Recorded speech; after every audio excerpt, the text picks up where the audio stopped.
Assalamualaikum warahmatullahi wabarakatuh. Kami dari kelompok 2 kelas 63 Satu 11 ingin mempresentasikan isi dari makalah yang kami buat. Tapi sebelum itu, izinkan kami memperkenalkan diri. Nama saya Triadi Talir Kulandari, nomor NIM 63250712. Saya Azhar Hatuzati dengan NIM 63256. Saya Muhammad Fadil Abdullah dari NIM 63250836. Nama saya Siska Polisia dari NIM 63250756. Baik, langsung aja kita langsung. Let's go. Yang pertama itu ada fungsi linear. Fungsi linear adalah fungsi yang pangkat tertinggi dari variabelnya adalah pangkat 1, fungsi derajat ya 1. Fungsi linear sering disebut sebagai Pegel atau persamaan garis lurus. Terdapat dua istilah yang muncul dalam fungsi linear, yaitu panggal dan lereng. Unsur-unsur pembentukan fungsi. Yang pertama itu ada variabel. Variabel itu merubah-ubah dari suatu keadaan ke keadaan lainnya. Yang kedua itu ada koefisien. Koefisien itu angka yang diletakkan tepat di depan suatu variabel. Yang ketiga itu ada konstanta. Konstanta itu tidak terkait dengan suatu variabel apapun. Bentuk umum fungsi linear itu ada y sama dengan a tambah bx. Dan A sama dengan penggal garis pada sumbu vertikal Y. Yang B itu ada koefisien arah atau lereng garis yang bersangkutan atau gradient slope. Terus ada bentuk umum fungsi linear, bentuk eksplisit, yaitu ada f x sama dengan ax tambah b atau y sama dengan a x tambah b. Dan itu ada yang pertama ada a koefisien variabel x, yang b itu konstanta atau tetapan. Yang ketiga itu ada x itu variabel bebas, dan y itu variabel tak bebas. Dan yang pertama itu ada rumus fungsi linear melalui satu titik. Fungsi linear melalui satu titik x1 sama y1 dan gradien m dapat dihitung menggunakan rumus berikut, yaitu ada y min y1 sama dengan m kali x1. Yang kedua itu ada rumus fungsi linear melalui dua titik. Rumus ini digunakan untuk menghitung persamaan grafik fungsi linear dari dua buah titik yang diketahui, yaitu ada x1 sama y1 dan x2 sama y2. Adapun rumus fungsi linear dua titik yaitu ada y min y1 sama y2 min y1 sama dengan x min x1 dan x2 min x1. Yang ketiga itu ada rumus fungsi linear dengan gradien dan titik potong sumbu.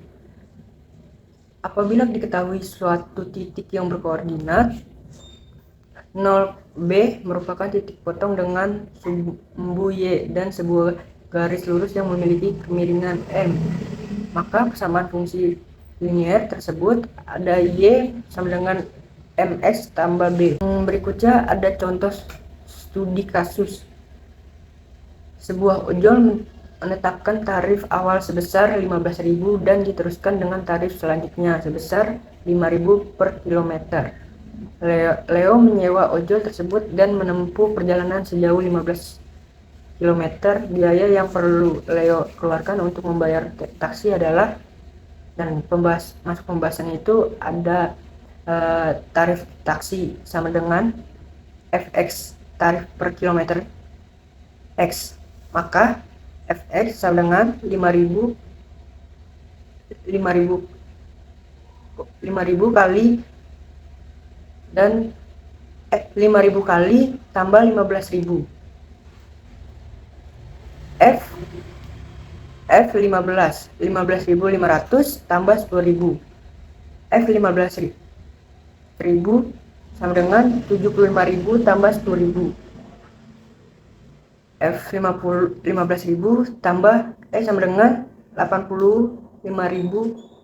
Jadi biaya Leo perlu dikeluarkan untuk membayar ojol tersebut adalah 85.000. Materi yang kedua yaitu baris dan deret. Baris merupakan suatu runtutan angka atau bilangan dari kiri ke kanan dengan pola serta aturan tertentu. Barisan berkaitan erat dengan deret. Jika barisan adalah kelompok angka atau bilangan yang berurutan, deret merupakan jumlah dari suku-suku pada barisan. Fungsi baris atau barisan untuk menentukan suku ke n dari suatu bilangan. Fungsi deret untuk menentukan jumlah n suku pertama dari suatu barisan. Contoh, barisan aritmatika, bilangan yang memiliki selisih tetap antar sukunya 1, 3, 5, 7, 9, dan seterusnya. Barisan geometri, bilangan yang memiliki perbandingan tetap antar sukunya 2, 4, 8, 16, dan seterusnya. Deret aritmatika, penjumlahan suku-suku dari barisan aritmatika. Contoh, 3 tambah 6 tambah 9 tambah 12 tambah 15, dan seterusnya. Deret geometri, penjumlahan suku-suku dari barisan geometri. 1 tambah 4 tambah 16 tambah 64, dan seterusnya. Rumus mencari suku ke n barisan aritmatika. UN sama dengan U1 ditambah n dikurang 1B, atau UN sama dengan A ditambah n dikurang 1B. Rumus mencari beda barisan aritmatika. B sama dengan UN dikurang UN min 1. Keterangan, UN suku ke n, U1 A suku ke 1 pertama barisan aritmatika, UN min 1 suku ke n min 1. B beda n banyak suku pada barisan aritmatika. Rumus jumlah n suku pertama deret aritmatika. Sn sama dengan n per 2 kurung buka A ditambah UN kurung tutup, atau Sn sama dengan n per 2 kurung buka 2A ditambah kurung buka n dikurang 1 kurung tutup B kurung tutup. Keterangan, suku n jumlah n suku pertama, UN suku ke n, A suku pertama, B beda atau selisih, n banyak suku. Rumus suku tengah, UT sama dengan 1 per 2 kurung buka A ditambah UN kurung tutup. Keterangan, UT suku tengah, UN suku terakhir, A suku pertama, n banyak suku pada barisan aritmatika. Contoh soal studi kasus. Sebuah perusahaan manufaktur yang memproduksi alat tulis berupa penggaris. Pada bulan Januari, perusahaan menghasilkan 15.000 buah penggaris. Karena permintaan terus-menerus meningkat diiringi dengan penambahan tenaga kerja dan modal kerja setiap bulannya, perusahaan mampu menambah jumlah produksi sebanyak 300 buah. Jika pertambahan jumlah produksi tersebut setiap bulannya adalah tetap, berapakah jumlah produksi pada bulan ke-7 di tahun yang sama? Dan berapakah banyak penggaris yang telah dihasilkan dari bulan pertama, Januari, sampai bulan ke-8? Lanjut ke pembahasan. Diketahui A15, B300. Ditanya, A. Jumlah produksi pada bulan ke-7 di tahun yang sama, bulan Juli, N sama dengan 7. B. Banyaknya keseluruhan penggaris yang telah dihasilkan dari bulan Januari sampai Agustus, N sama dengan 8. Lanjut penyelesaiannya, yaitu A. UN sama dengan A ditambah N dikurang 1 dikali B. U7 sama dengan 15.000 ditambah 7 dikurang 1 dikali 300. U7 15.000 ditambah 6 hasil dari 7 dikurang 1 dikali 300. U7 sama dengan 15.000 ditambah 1.800 hasil dari 6 dikali 300. U7 sama dengan 16.800. Maka diketahui bahwa jumlah produksi penggaris pada bulan Juli adalah sebanyak 16.800. Selanjutnya yang B, yaitu Sn sama dengan 1 per 2N 2A ditambah N dikurang 1 dikali B. Sn sama dengan 1 per 2, N nya itu 8, 2 nya itu diturunkan, A nya itu 15.000 ditambah N nya itu 8 dikurang 1 dikali B nya itu 300. Sn sama dengan 4. 4 itu hasil dari 1 per 2 dikali 8. Selanjutnya 2 dikali 15.000 hasilnya 30.000. 8 dikurang 1 hasilnya 7 dan 300-nya itu diturunkan. Sn 4 30.000. Hasil dari 7 dikali 300 yaitu 2100 sama dengan 32.100.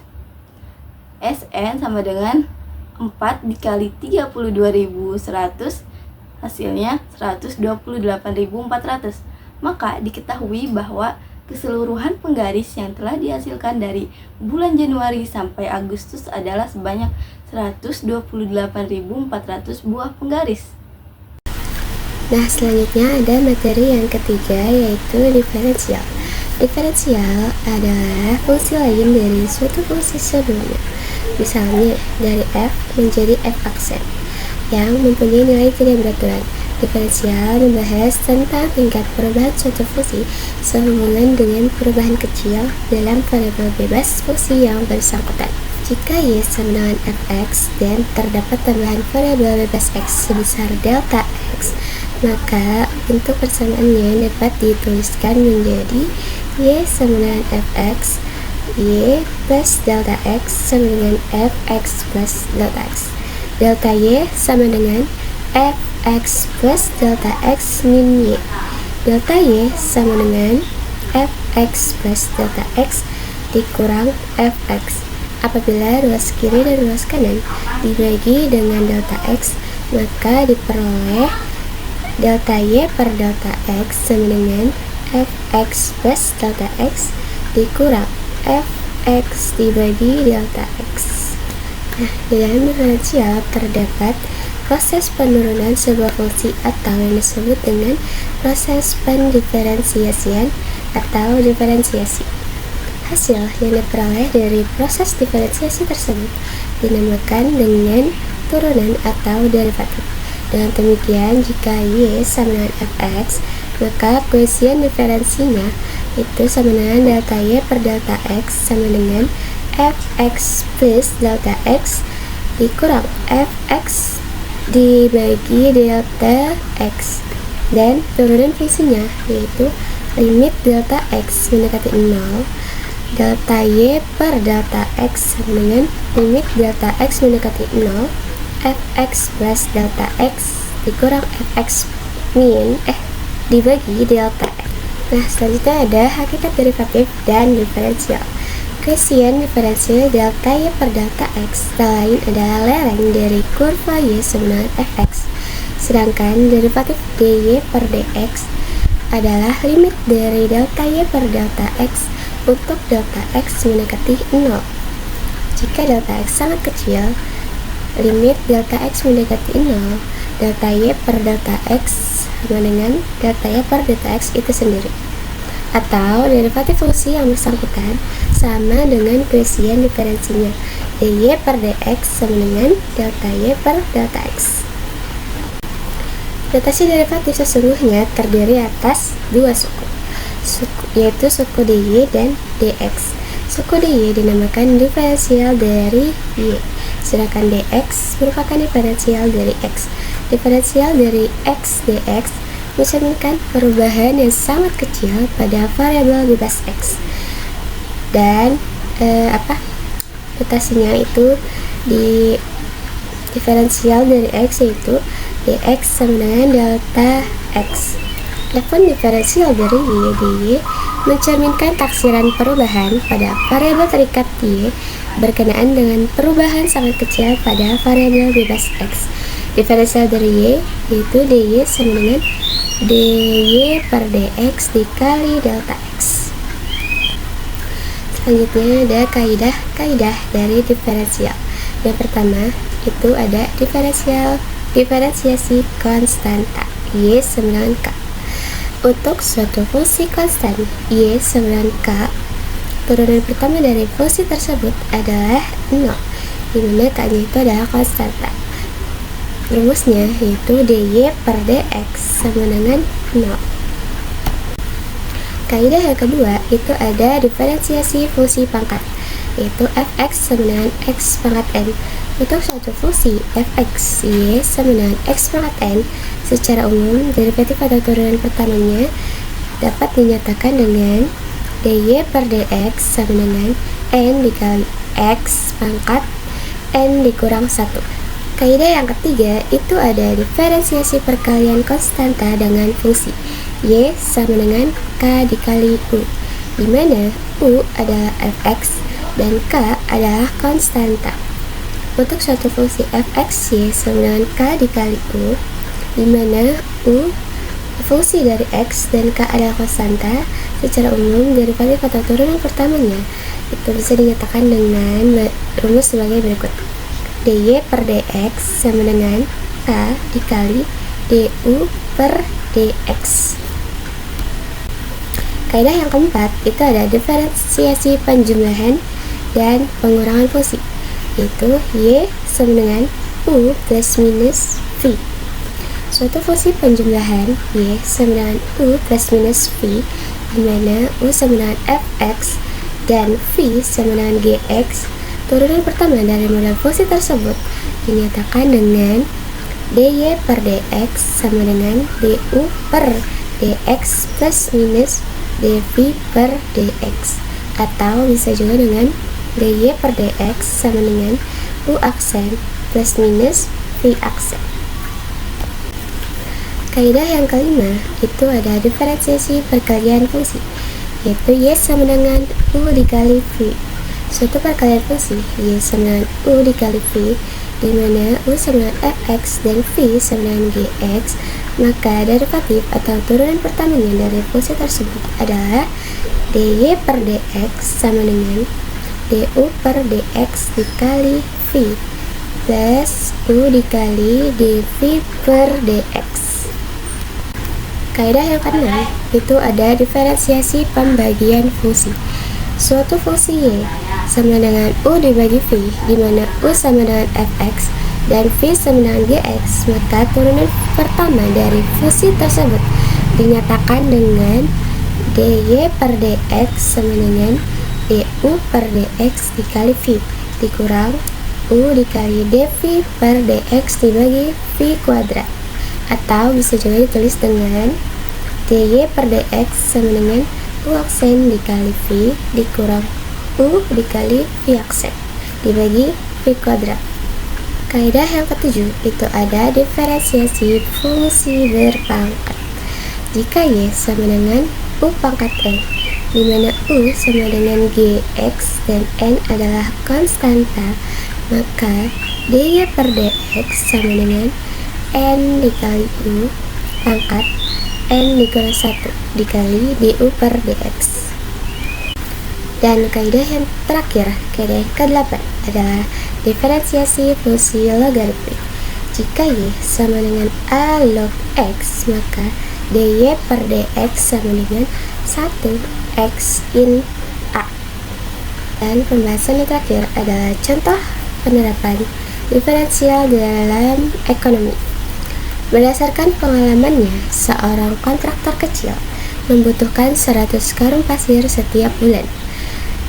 Biaya pengadaan atau pemesanan Rp 1.250 setiap kali pesan, sedangkan biaya penyimpanannya itu Rp100 per karung per minggu. Jika ia menginginkan biaya total persediaannya minimum dengan cara membagi kebutuhan 100 karung pasir per bulan atas beberapa kali kedatangan dengan jumlah yang sama, berapa jumlah pesanan yang optimal. Nah, dari kasus tersebut kita dapat mengetahui bahwa D-nya sama dengan 100, C1-nya sama dengan 1.250, C2-nya sama dengan 400. Dari situ langsung aja kita masuk ke rumus. Q sama dengan akar 2C1D dibagi C2. Q sama dengan akar 2 dikali 1.250 dikali 100 dibagi 400 sama dengan akar 250.000 dibagi 400 sama dengan 25. Jadi jumlah pesanan yang optimal ialah 25 karung pasir setiap kali pesan. Nah, berarti kebutuhan per bulan dibagi menjadi D per Q, yaitu 100 per 25 sama dengan 4 kali kedatangan. Nah, 4 kali kedatangan dengan perkalian lain, pesanan untuk kebutuhan bulan yang dilakukan secara mingguan. Biaya total persediaannya per bulan adalah C sama dengan C1D dibagi 2 ditambah C2D dibagi Q sama dengan 400 dikali 100 dibagi 2 ditambah 1250 dikali 100 dibagi 25 sama dengan Rp25.000. Jadi jumlah pesanan yang optimal itu ada 25 karung setiap kali pesan, dan biaya total persediaannya per bulan itu adalah Rp25.000. Baik, selanjutnya integral. Integral adalah suatu konsep matematika yang digunakan untuk menghitung luas atau volume suatu daerah dan benda. Integral dapat diartikan sebagai proses pengintegralan suatu fungsi untuk mendapatkan fungsi lain yang merupakan antiderivatif dari fungsi asli. Jenis integral ini ada dua, integral tertentu dan tertentu. Integral tertentu ini integral yang tidak memiliki batas tertentu dan hasilnya berupa fungsi. Jika integral tertentu ini integral yang memiliki batas tertentu dan hasilnya berupa nilai numerik. Selanjutnya, lambang integral secara matematis dapat dituliskan dengan A sama dengan batas integral sampai O. Fx dx, keterangannya lambang integral. Nah, ini disebutnya dengan integral seperti L gitu bentuknya. Terus A sama dengan nilai integral dari fungsi fx, O sebagai batas bawah variabel yang diintegrasikan, B sebagai batas atas variabel yang diintegrasikan, fx sebagai fungsi yang diintegrasikan, dx sebagai variabel yang diintegrasikan. Selanjutnya masuk ke integral tak tentu. Integral tak tentu adalah suatu bentuk operasi pengintegralan suatu fungsi yang menghasilkan suatu fungsi baru. Fungsi ini belum memiliki nilai pasti atau berupa variabel, sehingga cara pengintegralannya yang menghasilkan fungsi tertentu ini disebut sebagai integral tak tentu. Rumus integral tak tentu ini yaitu integral fx dx sama dengan fx plus c. Keterangannya integral lambang integral sama dengan lambang Leibniz untuk anti turunan disebut juga integral, sama kayak tadi yang di awal. X sebagai fungsi integran, X plus C sebagai fungsi primitif, C sebagai konstanta integrasi. Lambang integral itu integral X sama dengan X plus C dinamakan integral tertentu karena jawaban atau hasilnya masih memuat C atau bilangan konstanta. Integral X dibaca integral dari fx terhadap X. Selanjutnya sifat integral tertentu. Yang nomor 1, integral x pangkat n dx sama dengan 1 per n plus 1 x pangkat n plus 1 plus c. Yang nomor 2, integral k dikali f x dx sama dengan k integral fx dx, dengan k adalah konstantanya. Nomor 3, integral fx plus gx dx plus min gx dx sama dengan integral fx dx plus min integral gx dx. Nah, selanjutnya integral tentu. Integral tentu adalah integral yang sudah ditentukan batasan nilai awal dan akhirnya. Batas dari integral tentu adalah a sampai b atau batas atas sampai batas bawah. Rumusnya bisa dilihat di sini, integral batas a sampai a ya, bawah fx dx. Keterangannya integral a sebagai batas bawah variabel yang diintegrasikan, b batas variabel yang diintegrasikan, fx sama dengan fungsi yang akan diintegralkan, dx sama dengan variabel yang diintegrasikan, sama dengan yang rumus secara matematis itu yang tadi yang saya bahas di awal. Selanjutnya sifat integral tentu. Yang nomor 1, batas atas integral sampai bawah fx dx sama dengan fx, b atas dengan a bawah sama dengan fb dikurang fa. Yang nomor 2, batas integral a k dikali fx dx sama dengan K batas atas sampai bawah fx dx dengan K adalah konstanta. Nomor 3, batas atas sampai bawah fx plus min gx dx sama dengan batas atas sampai bawah fx dx plus min di atas sampai bawah gx dx. Yang nomor 4, batas atas sampai bawah fx dx plus c atas diintegralkan bawah a fx dx sama dengan c batas atas dengan a bawah fx dx. Nomor 5, batas atas dengan bawah variabel fx dx sama dengan min atas integral b fx dx hingga fb dikurang fa sama dengan min fb dikurang fa. Nomor 6, a atas integral a bawah fx dx sama dengan 0. Selanjutnya contoh soal studi kasus dengan nyatanya. Sebuah taman memiliki bentuk persegi panjang dengan panjang 4 meter dan lebar 3 meter. Berapa luas daerah taman tersebut? Nah, kita mengerjakan soal ini dengan menggunakan rumus integral tertentu. Kita masukkan dulu rumusnya, integral AB fx dx sama dengan fb dikurang fa. Nah, luas daerah taman ini kita hitung dengan integral tertentu ya guys. Luas sama dengan integral 0,4, a nya itu 0, b nya itu 4, 3 dx, fx nya 3 ya, dx.